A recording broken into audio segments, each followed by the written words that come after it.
ఓం నమ శివాయ. కార్తీక పురాణం 6వ అధ్యాయం దీపదాన విధి మహత్యం.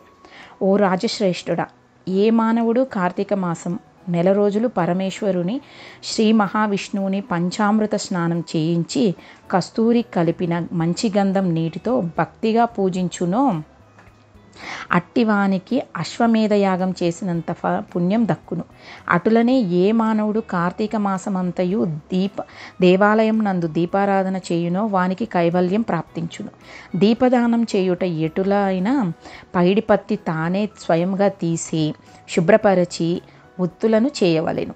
వరిపిండితో కానీ గోధుమ పిండితో కానీ ప్రమిద వలె చేసి ఒత్తులు వేసి ఆవు నెయ్యి వేసి దీపం వెలిగించి ఆ ప్రమిదను బ్రాహ్మణునకు దానం ఇయ్యవలెను.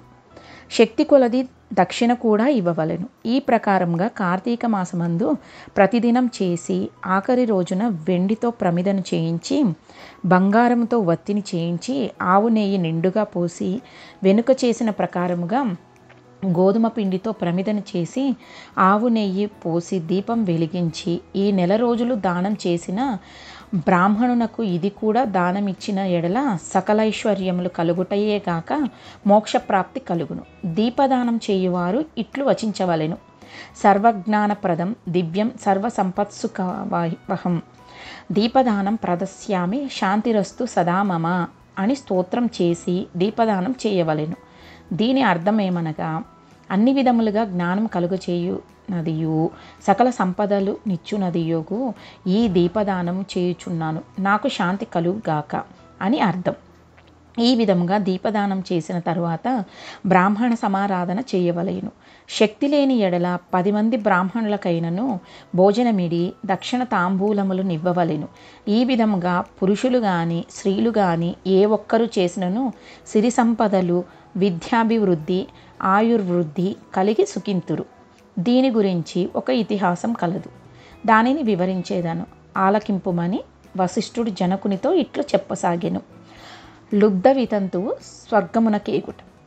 పూర్వకాలం ద్రవిడ దేశమునందున ఒక గ్రామం కలదు. గ్రామంలో స్త్రీ కలదు. ఆమెకు పెళ్లి అయిన కొద్ది కాలంకే భర్త చనిపోయాను. సంతానం కానీ ఆఖరికి బంధువులు కానీ లేరు. అందుచే ఆమె ఇతరుల ఇండ్లలో దాసి పని చేయుచు అక్కడే భుజించుచు ఒకవేళ వారి సంతోషం కొలది ఏమైనా వస్తువులు ఇచ్చిన ఎడల ఆ వస్తువులను ఇతరులకు హెచ్చు ధరకు అమ్ముకొనుచు ఆ విధంగా తన వద్దకు పోగైన సొమ్మును వడ్డీలకు ఇచ్చి మరింత డబ్బును కూడబెట్టుకొనుచు దొంగలు దొంగిలించి తీసుకుని వచ్చిన వస్తువులను తక్కువ ధరకు కొని ఇతరులకు ఎక్కువ ధరకు అమ్ముకొనుచు సొమ్ము కూడబెట్టుకొనుచుండెను. ఈ విధముగా కూడబెట్టిన ధనమును వడ్డీలకిస్తూ శ్రీమంతుల ఇండ్లలో దాసీ పనులు చేస్తూ తన మాటలతో వారిని మంచి చేసుకుని జీవించుచుండెను.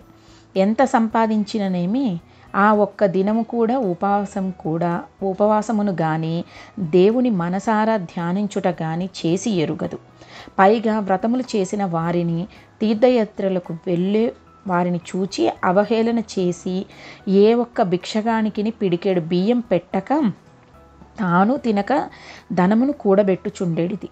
అటుల కొంతకాలం జరిగిన ఒక రోజున ఒక బ్రాహ్మణుడు శ్రీరంగంలోని శ్రీరంగనాయకులను సేవించుటకు బయలుదేరి మార్గమధ్యమున ఈ స్త్రీ ఉన్న గ్రామమునకు వచ్చి ఆ దినమున అక్కడొక సత్రంలో మజిలీ చేసెను. అతడు ఆ గ్రామంలో మంచి చెడ్డలు తెలుసుకొని ఆ పిసినారి స్త్రీ సంగతి కూడా తెలుసుకొని ఆమె కడకు వెళ్ళి, అమ్మ, నా హితవచనం ఆలకింపుము. నీకు కోపం వచ్చినా సరే నేను చెప్పుచున్న మాటలు ఆలకింపుము. మన శరీరములు శాశ్వతము కావు, నీటి బుడగల వంటివి. ఏ క్షణములో మృత్యువు మనల్ని తీసుకొని పోవునో ఎవ్వరూ చెప్పలేరు. పంచభూతములు సప్తధాతువులు నిర్మించబడిన ఈ శరీరంలోని ప్రాణము జీవము పోగానే చర్మము మాంసము కుళ్ళి దుర్వాసన కొట్టి అసహ్యముగా తయారగును. అటువంటి ఈ శరీరాన్ని నీవు నిత్యమని భ్రమించుచున్నావు. ఇది అజ్ఞానంతో కూడిన దురాలోచన. తల్లి, నీవు బాగా ఆలోచించుకొనుము. అగ్నిని చూచి మిడత దానిని తినేద్దామని భ్రమించి దగ్గరకు వెళ్ళి భస్మమగుచున్నది. అటులనే మానవుడు కూడా ఈ తనువును శాశ్వతమని నమ్మి అంధకారంలో పడి నశించుచున్నాడు. కాన నా మాట ఆలకించి నీవు తినక ఇతరులకు పెట్టక అన్యాయముగా ఆర్జించిన ధనము ఇప్పుడైనా పేదలకు దానధర్మములు చేసి పుణ్యం సంపాదించుకొనుము. ప్రతిదినము శ్రీమన్నారాయణుని స్మరించి వ్రతాధికములు చేసి మోక్షము నొందుము.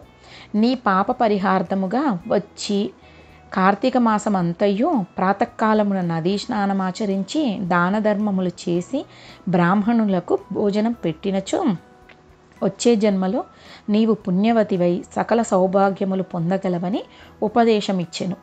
ఆ వితంతువురాలు బ్రాహ్మణుని చెప్పిన మాటలకు తన్మయురాలై మనస్సు మార్చుకొని నాటి నుండి దానధర్మములు చేయుచు కార్తీక మాస వ్రతమాచరించుటకు జన్మరాహిత్యమై మోక్షము నొందెను. కావున కార్తీక మాస వ్రతములో అంత మహత్యం ఉన్నది. షష్ఠాధ్యాయం 6వ రోజు పారాయణం సమాప్తం. ఓం నమ శివాయ.